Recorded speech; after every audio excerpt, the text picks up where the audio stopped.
সংসারে তো আমার চাপ ছিল অনেক দিনই।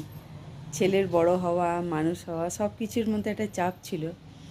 কিন্তু এখন একটা ছেলের জায়গায় মনে হলো আমার আর একটা ছেলে ভগবান আমাকে দিয়েছে। কারণ একটা ছেলের কথা, এখন তো ও তো হোস্টেলে রয়েছে, বড় হয়ে গেছে, কিন্তু মা যে দায়িত্ব আমার যে ছেলের ওপর দিয়ে গেছে, আর একটা ছেলে, আমার শ্বশুরমশাই, তাকে ভালো করে রাখাটাই একটা আমার অনেক বড় দায়িত্বের কাজ। জানি না দায়িত্বটা কীভাবে আমি করব, তবে এটুকুই